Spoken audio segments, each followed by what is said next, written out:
Two questions. First of all, Andrew, I think we've got off very lightly tonight. This law says it's facing a double whammy from October. We've got the legal aid reforms, we've got fixed fees. You were a barrister in criminal practice. You know quite well, £200 a case is just not enough.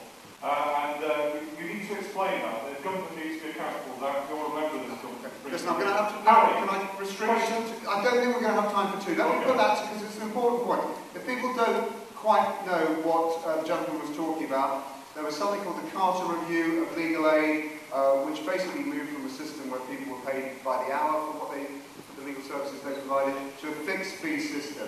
And certainly people at the law centre, other legal aid lawyers, think that they're just now going to be squeezed, they're being asked to do too much work for the same or less money. Okay, and that of course was brought in under a Labour government. So Andrew, how do you respond to that? Well, I agree with what you say there, and a number of, particularly London MPs, are meeting on a regular basis with their affairs, responsible, trying to persuade her that I'm not going into all the details of the Cllr, but certainly as far as constituencies like mine are concerned, in terms of the complex nature of the cases, the vulnerability requirements, and the lack of provision that is there, and the effect that will have, there are indeed those problems. And I take that. It's a whole other subject, and I don't maybe I'm not likely, but I don't think that necessarily is something tonight. I do agree it can compound the double whammy as we call it, but we are talking about something different here. We're talking about not a policy which is perhaps a sledgehammer to crack a nut, or is inappropriate, or has not been well enough thought through.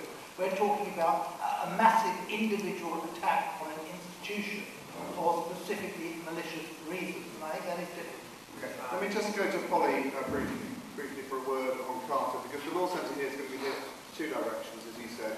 Cllr on the one side and the local authority will join the other.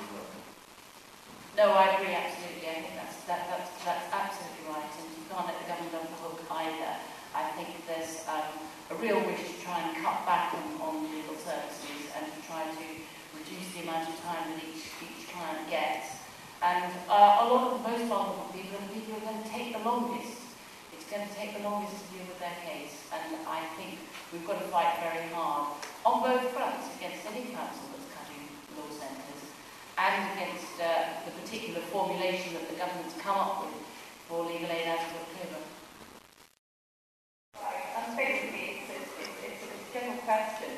There's been a 3.4% increase in central government funding for Hammersmith and Fulham, and London average is 2.7 million. That means Hammersmith and Fulham Council got 3.4 million extra. Where has that money gone? Where is that money going to go? And who makes the decisions for the distribution of that? Okay, so there's been a sum of money that's gone missing.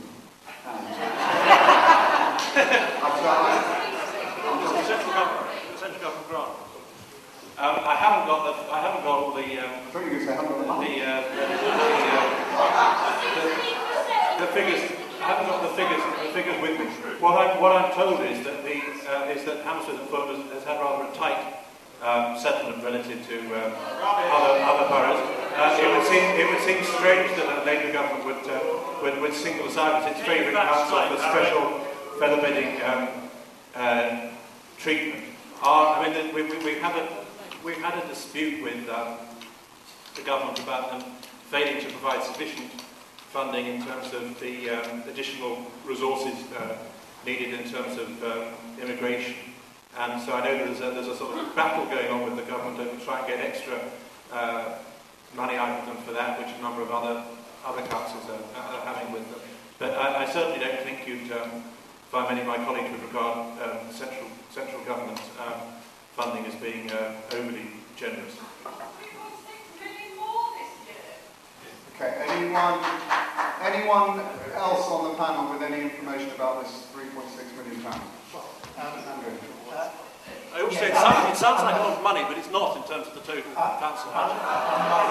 Well, I'm sure it probably only buys it probably only city bonus for one of your races. Well, unlike Hammersmith, I do understand local government finance, and this council has had above inflation increases in grant year on year over the last 2 years. I don't get me wrong, it's not easy to run local government budgets, and there are a lot of pressures on them, but compared with the 10 years up to 1997, it's been a doddle since then. And so what this says, without going into great detail, is this is deliberate.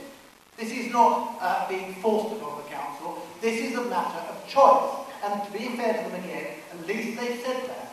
And you have got, if you pay bad lead council tax, a 26 pence a week cut in your council tax, obviously slightly more if you're on bad age, nothing at all if you're on benefit. Now, if you think, in return for the £34 million worth of cuts which they have already promised, that that's a good deal, then so be it. At least there are clear dividing lines. And I think that, I'm afraid that was a bit of a weasel answer from Councillor Phibbs there. If you really want to punish people, if you really want to give to the rich and take from the poor, at least have the courage to stand up and say so.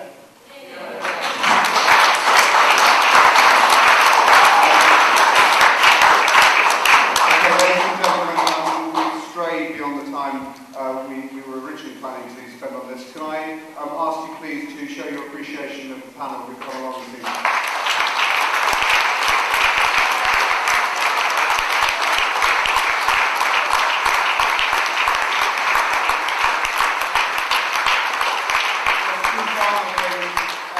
The organisers have asked me to remind people that there is a petition at the back of the hall that you may sign if you wish to, and they've said if you do decide to do that, can you leave your email address? And lastly, if you have any further questions, you may be able to put them to one of the panel above. So thank you very much indeed for coming.